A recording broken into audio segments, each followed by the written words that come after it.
Dixo Daily presenta. Bienvenidos, esto es Fuera de la Caja. Yo soy Macario Schettino y le agradezco mucho que me escuche en esta revisión de lo ocurrido en la última semana de mayo de 2025, incluyendo el domingo 1 de junio que hubo elecciones. Estoy grabando para usted el lunes, como sabe, y esto pues me permite ya tener algunos resultados de la elección. Antes de hablar de eso, una breve revisión a los otros dos temas que traemos, el del deterioro global y el de la economía. En el tema global, la noticia más importante, me parece, fue el gran operativo realizado por Ucrania en territorio ruso, que le permitió destruir una cantidad considerable de los aviones de largo alcance de Rusia. Escuchaba yo a Peter Zeihan, este geoestratega que tiene su canal ahí en YouTube, decir que pues es interesante que esta operación no se realizó sobre los aviones que están cercanos a Ucrania, sino en dos bases que están muy, muy lejos, una cerca del Ártico y la otra prácticamente en la región cercana a China, en donde están los aviones de largo alcance que están pensados para bombardear Estados Unidos. De manera pues que lo que acaba de lograr Ucrania es un favor inmenso a Estados Unidos en términos de defensa, que bueno, pues desarma mucho el sainete que realizó Donald Trump y su vicepresidente J.D. Vance en la Casa Blanca. Usted recordará cuando intentaron humillar al presidente de Ucrania, Volodymyr Zelensky, que ahora los calla con toda claridad. Aquellos decían, tú no tienes barajas para jugar. Hombre, sí tenía y las ha jugado muy bien, y vamos a ver esto cómo cambia las cosas. En cuestión económica siguen saliendo datos malos a nivel global y en México.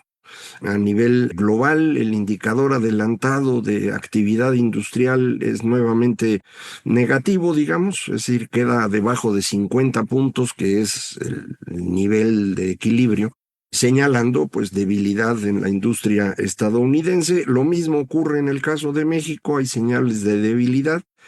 En esta semana tendremos más datos y ya los platicamos en la próxima, porque sin duda lo más atractivo que tenemos para el caso de la política mexicana es la elección del Poder Judicial que se llevó a cabo el día de ayer, ya usted sabe, con una participación miserable. Las estimaciones están en el orden del 12 o 13% de votación, y 20% de esa votación, un poco más, no sirve. Son votos nulos, en donde la gente fue a poner groserías, por ejemplo, muchas dedicadas al señor Noroña, que ahora pues es al que le tocan todos los golpes, y otros pues no supieron llenar los recuadros o no los llenaron completos, no son exactamente nulos, sino son considerados en blanco para muchas de las votaciones. Entonces, pues acaba votando, que le gusta, un poquito menos del 10% de quien podía votar. Con ese nivel de votación, pues es absurdo que se considere válido el proceso. El Frente Cívico Nacional, como usted sabe, que es la columna vertebral de la creación de un nuevo partido que se llamará Somos MX, con la colaboración de Verumen y Asociados y de GEA-ISA, realizó un par de estudios para ver pues cuál era la votación, para evitar que nos fueran a inventar un número muy elevado. Y creo que sirvió el ejercicio. Lo presentaron ayer en la noche y pues poco después el INE tuvo que reconocer, le digo, estas cifras del 12 o 13%.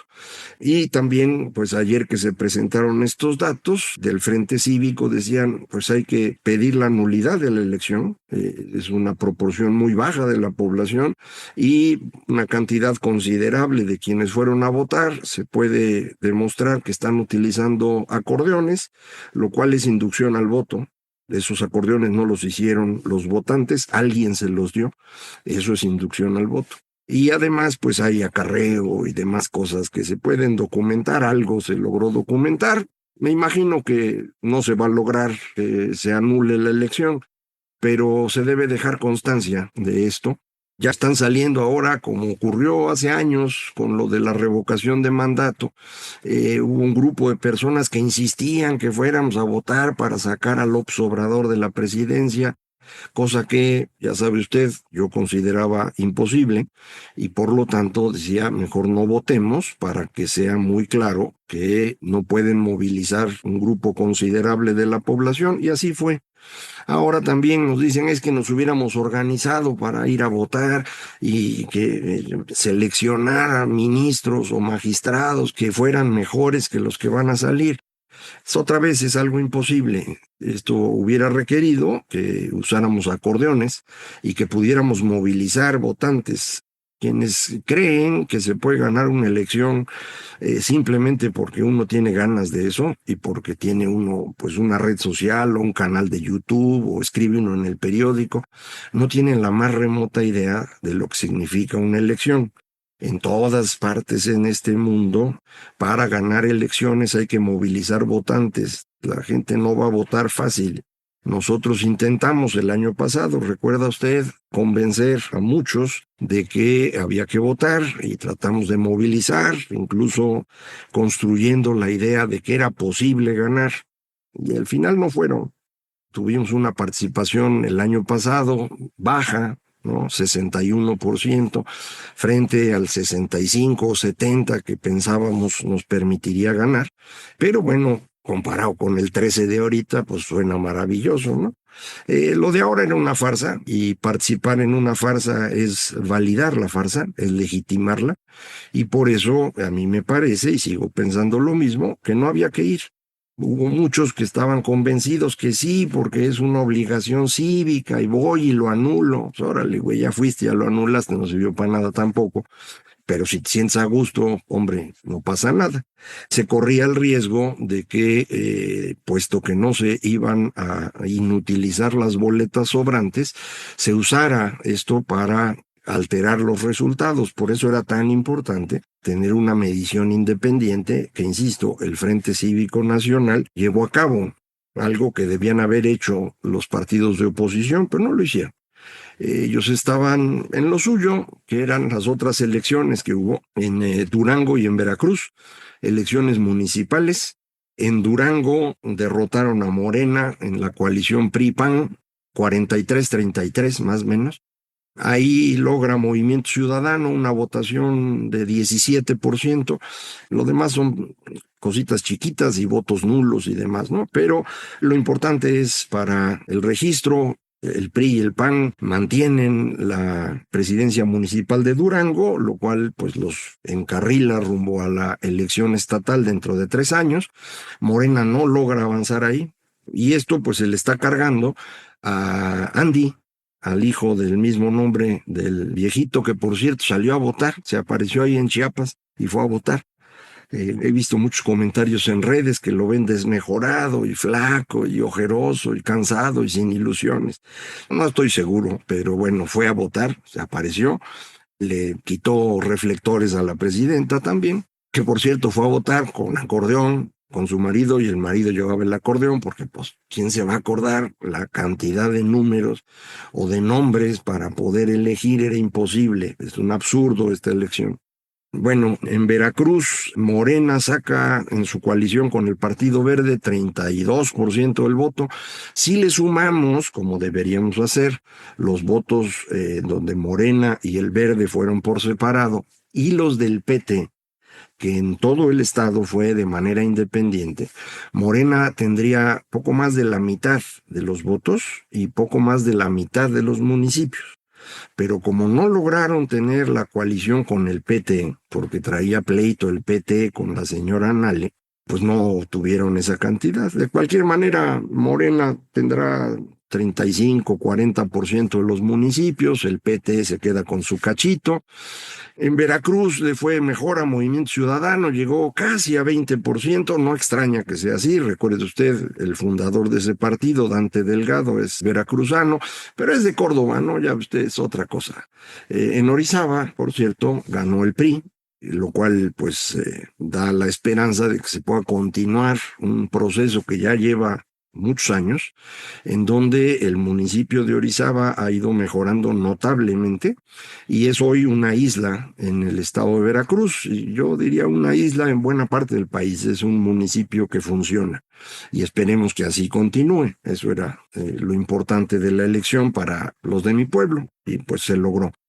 En términos de la elección del Poder Judicial, regreso, no se puede celebrar nada. Muchas personas dicen, ya ven, pues no les sirvió, no son capaces de movilizar, es una derrota para Morena y también se la cargan al joven Andy.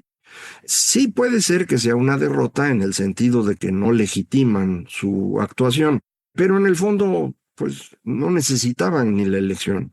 Podían, y hubiera sido más inteligente, hacer una reforma al Poder Judicial en donde ellos, a través del Congreso, nombraran a los ministros de la Corte, a los que ahora serán magistrados del Tribunal de Disciplina, o sea, la Santa Inquisición, que nombraran a los 2 magistrados del Tribunal Electoral que traíamos pendientes desde hace años. Podían haberlo hecho así, y era lo mismo. Nos quitábamos este ridículo que hemos hecho. Y nos quitábamos la otra parte en donde nadie se puede fijar porque nadie sabe los nombres. Se elegían 850, 860 magistrados de circuito y jueces. Y de estos, solo Dios quién está ahí. Fueron votaciones que se acomodaron en distritos para que los pudieran ganar los que Morena impulsa, pero yo no sé si fue así. Eso lo sabremos hasta dentro de unos días, apenas están contando ministros, ¿no? Pero ahí teníamos pues muchos que estaban interviniendo desde el poder económico, tratando de poner a los magistrados que son especializados, por ejemplo, en competencia económica.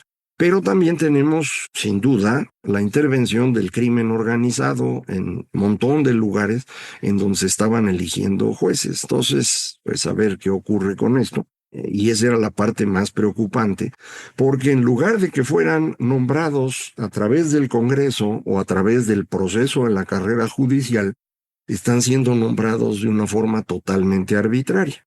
Buena parte de los que van a llegar no tienen experiencia como jueces y no crea usted que ser juez es una cosa que se levanta uno en la mañana y lo sabe hacer, ¿no? Ya ve, como decía el viejito, sacar petróleo no tiene ningún chiste, nomás se hace un hoyo en el suelo y sale. Pues así ha de pensar que se hacen las decisiones en las herencias o en los divorcios o en conflictos mercantiles o en todo lo que vamos a empezar a ver con problemas, pagos de deudas que la gente no va a querer pagar. Llévame a juicio, güey. ¿Con qué juez? El que no sabe ni cómo se llama y que le puedes comprar la resolución con cierta facilidad. Entonces, vamos a meternos en un proceso bien complicado que además no está bajo control de la presidenta. Acuérdese, la concentración de poder en México durante el sexenio pasado se hizo sobre la persona de López Obrador. Y esta persona, que fue ayer a votar, no tiene todos los hilos, tampoco los tiene la señora Sheinbaum. Entonces, estamos en un momento en el que nadie tiene el control de qué está ocurriendo. Y esto ha permitido el avance continuo de estos grupos que sí están organizados, que llamamos criminales, hasta que eventualmente les vayamos cambiando el nombre. Ahora le explico por qué. Estos grupos van aumentando su control. Vamos a ver de lo que ocurrió en la elección de Durango, cuál fue la presencia de los grupos organizados en ese estado, que también son relevantes y que, bueno, pues han sostenido a varios gobiernos y probablemente estén ya organizándose para el futuro cercano. Tenemos regiones que están totalmente controladas por el crimen organizado, en donde el Estado no tiene una presencia real, no pueden controlar a los policías municipales o a los estatales. La Guardia Nacional, nos enteramos en la semana pasada, sirve para ir a cerrar antros chafitas, ¿no? Un foro Alicia, creo que se llama. Yo no lo conocía, pero no es mi tema, ¿no? Pero lo fueron a cerrar 200 militares. Y dice un hombre, eso es un absurdo. ¿A quién se le ocurrió? Bueno, ahora resulta que nadie se le ocurrió, que solitos llegaron. Es el caos, ¿no? Ese es el problema en el que estamos y que esta elección de jueces pues solamente amplifica De cualquier manera, insisto, esto es algo que ya se había hecho, ya venía, no lo íbamos a cambiar con la elección. Era muy importante demostrar que esa elección no es legítima y creo que eso fue lo que se logró. Y eso es un paso importante y creo que ahora lo que necesitamos es empezar a trabajar en la elección del 2027.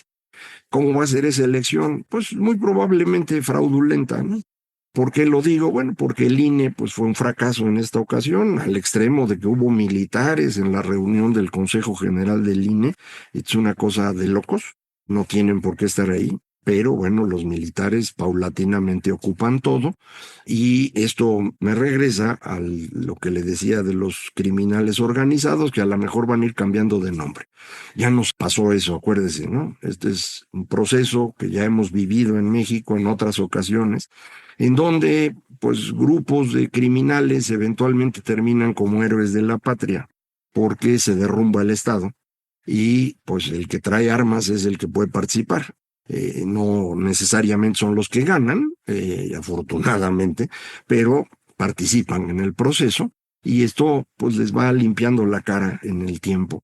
No sé si eso nos va a ocurrir ahora, pero el camino por el que vamos me parece que va en esta dirección caótica, en la que, insisto, no veo que alguien tenga el control. Muchos insisten en que no lo tiene la presidenta, pero sí lo tiene el señor López. Yo no estoy seguro que él tenga el control de lo que está pasando, pero obviamente tampoco lo tiene la señora, que por cierto, ni siquiera aprovechó la oportunidad para separarse, no quiere separarse de López. En parte cree en él y en parte creo que se siente totalmente débil y no tiene el ánimo para arriesgarse a jugar sola y eso la va a ir destruyendo. El poder, si usted no lo usa, deja de existir. Es una característica muy curiosa que tiene. Entonces creo que eso le puede ocurrir. Vamos a ver con los nombramientos ya al final quién ganó las elecciones y cómo se va a constituir la Suprema Corte y el Tribunal de la Santa Inquisición y demás, cómo quedan las cosas. Pero creo que vamos, insisto, a vivir en México sin elecciones, como ya fue el caso del año pasado, sin elecciones democráticas en el sentido que le damos a esa palabra hoy. Democracia liberal, democracia con reglas, con respeto a los derechos humanos y con Estado de Derecho. Eso ya no va a haber.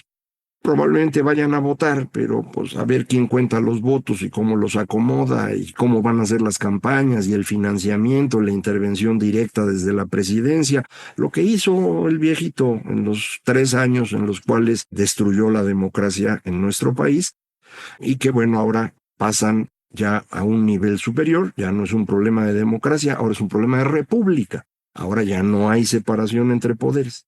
Ya falta poquito, pues, para que esto se pueda decir con toda claridad, es un sistema autoritario. Yo creo que ya se puede, yo lo digo ya, pero me imagino que los que miden cositas van a tardarse a lo mejor 1 o 2 años más en decir México ya es un sistema autoritario. Para salir de él, pues va a costar trabajo. Pero bueno, pues, ¿qué le hacemos? Este es el proceso en el que estamos metidos y le insisto, no es el único proceso. Los otros dos, el económico y el global, a mí me tienen muy preocupado en este momento, pero lo dejo pendiente para platicarlo con usted la próxima semana. Muchísimas gracias. Esto fue Fuera de la Caja.